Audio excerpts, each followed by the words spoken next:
Hello everyone, welcome to Manga Boy read his manga. I always say that actually. I should probably think of something else to say. I ain't clever really. This week was a doozy. Definitely quite a way to start. Yep. So yeah, let's. I don't even know what to say. Like, comment, subscribe. If you were looking for a good manga to read, you're in the right spot because this was good stuff.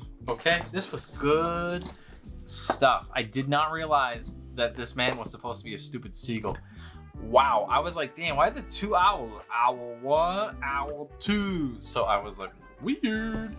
Anyways, this has been an insane match. I did not think I was gonna find one that's gonna be more on my seat and toes than gosh darn what's it called? Jeez, the Nikoma. So that was shocking.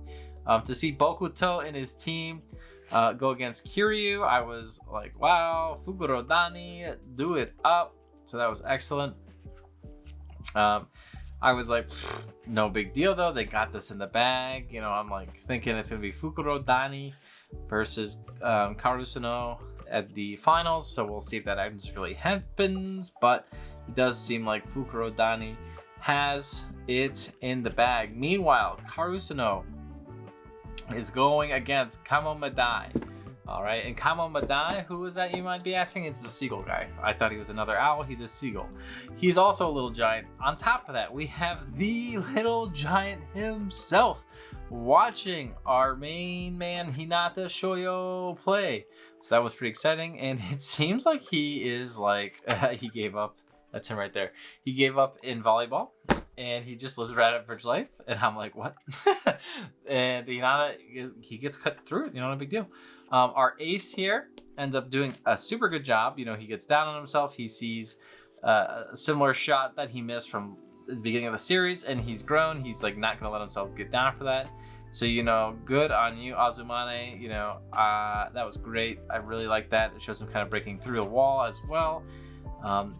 And we also get some interesting rotational shift changes as well. We put Shoyo instead of him coming to be kind of one-on-one directly against the wall. He ends up kind of being staggered and switching with Suki, so that was interesting as well. Can't wait to see where that kind of goes there. And we also find out, I believe it's in here. I have not read the next volume, but I did start to read through it a little bit.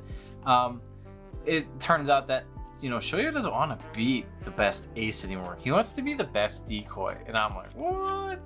And he's like, you know what, Seagull Kid? You, my friend, can be the little giant.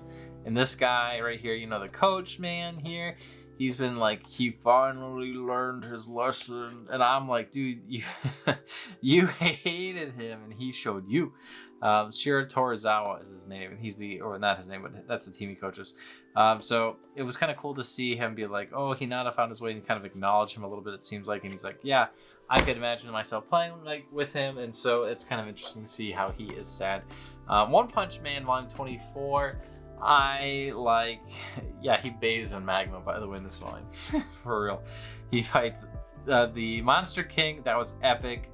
Obviously obliterates him. We see some ancient ruins. We see Blizzard fight and Tornado kind of fight as well. We see glimpses of Garo, but we don't actually end up seeing Garo in this chapter.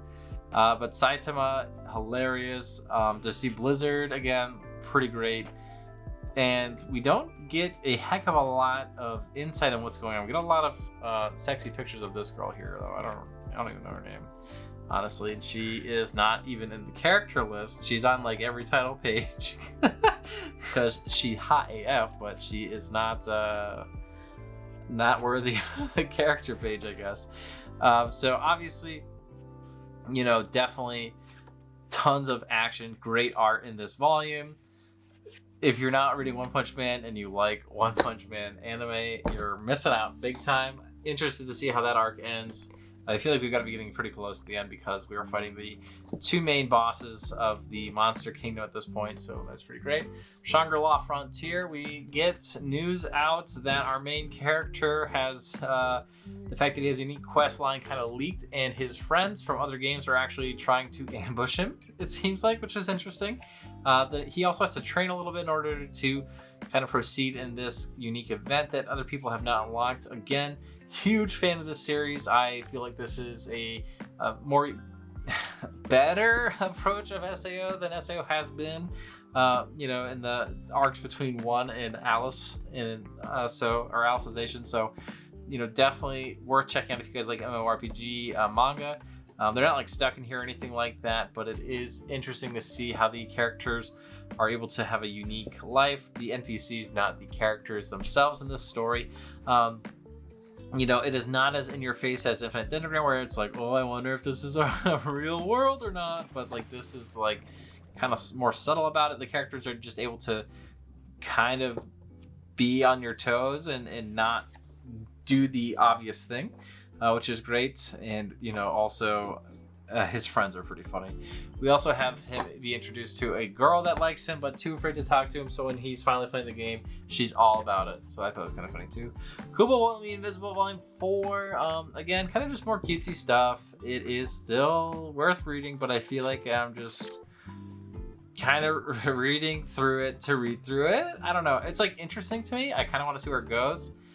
This is her brother, and he is like, I don't know. I really do people in Japan do this? They let like 4-year-old. I think he's a 4-year-old anyways. I don't know how old he is, but he's like a walking dum dum, and like can't even speak real. I don't know if this is a thing, because like I wouldn't let this guy go. I bought the eggs. Wow, way to go, Seita. Like, they let this kid walk out on his own? He can't even say I bought the eggs. He says I bought the egg. It's like, what? They do this? And then shows a flashback to Kubo, and she dropped the egg. And I'm like, what? They do this? You know? I get that they're watching them, but like the kid doesn't know that. And like, I don't know. It seems kind of sketchy. I don't know if that's a Japanese tradition or not, but like I would not do that. Don't do it. So yeah, they go on a little bit of a date. They show how they kind of got to know each other a little bit more, and how Kubo became interested in him, which was very cool to read through. So there's some characterization there. Again, I don't know. I feel like some of the chibi stuff is like cute, and it's just like way over the line. Like it's just like, I don't know, it doesn't fit as well for me. And sometimes I just feel like the cuteness takes a front seat and the story takes a back seat, which isn't great, but it is still worth reading. It's still good. It's definitely just not as good as all of Shonen Jump's other titles that came out around the same time, such as Sakamoto Days, Volume 4 as well. Genius series. I love Sakamoto Days. Oh my god, we get the finish up with the science arc with reindeer here. Oh my god, the organization comes in from Sakamoto's past. We get the sick fight against reindeer. Holy shit. We get, you know, Pisuke and Shin versus this guy right here with the camo armor, and he's fucking amazing. Holy shit, why aren't you reading this? You guys need to be reading this. Oh my god, I thought Shangri-La Frontier was gonna be my favorite volume, my favorite series this week before I read it. It's definitely this. Well, and I mean, and then there's Vinland Saga. Oh, don't even get me started here. So I had a lot of series I thought it was going to be like, oh, this is really good. This is probably my favorite this week. But like, I really thought this was going to be the king of them all. Or sorry, thought that Shangri-La Frontier was going to be the king of them all. It's Sakamoto Days. This was an amazing end to that arc, in my opinion. Blue Box, this is a better story line of my friend, you know, in school, blah, blah, blah, blah, blah, doesn't really notice me, then they notice me. Kind of a sports manga-ish. He's really good at badminton. She's really good at basketball. They're both trying to get to nationals. She's actually living with him. Oh my god, what a twist. This is going to be so awkward. So I like this one a little bit more than actually Kubo Won't Let Me Alone. It is more kind of run-of-the-mill, admittedly, more tropey. But I do find more enjoyment in it because it's also a sports manga, and it's very clearly a sports manga. It's not, just a romance, at least from the first volume anyways. It might turn into more of that. It might turn into more of a manga about sports. I don't really know. But having a volume and telling us about Batman and how he likes the fact that it's all on his shoulders and not a team. And I'm like, this is a Jump volume. It's all about friendship, effort, and togetherness, man. Teamwork. Well, I was like, whoa, that's an interesting take. But yeah, very enjoyable. Like I said, they don't usually have too many, solo sports, so that was great. Kind of fresh air there. Vinland Saga Volume 4, I've had this forever, probably since 2019, maybe 2020. And finally read it. And so it was good. It was great, actually. So we pick up where we left off with the prince, kind of heading back to his papa, kind of planning how we're gonna, become king. And, of course, Ashen Lad Asgard here decides I'ma just say fuck it, because this guy's gonna try to take out over Wells, and Askeladd is goes kind of crazy, and it's not real crazy, but it is intentional. And when he does that, Thor's kind of loses his mind, or not Thorfinn loses his mind, and so I was like, holy shit. And so they have to kill him because he killed the king, and so we kind of travel over to this land, and it turns out Thorfinn is actually a slave in this farmland now, and so we are dealing with that. It was very interesting. I can't believe it went this direction. It really seems kind of out of nowhere. But yeah, Thorfinn is over here on the farm. I don't know if this is the farmland arc, whatever it's called.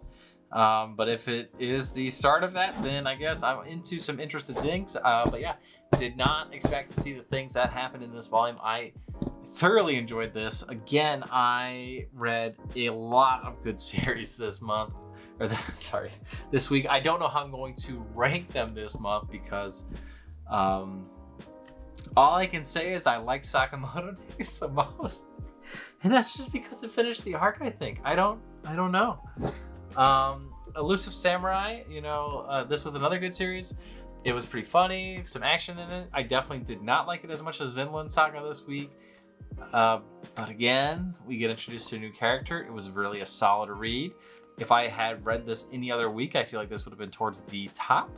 But man, this was a good read, but it just was not up to that level.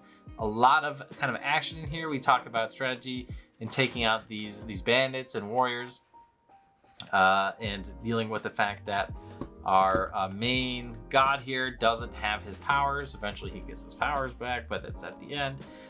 So yeah, it's been an interesting read, and I did really enjoy this one quite a lot, this volume 3. But again, it's just an all-star week.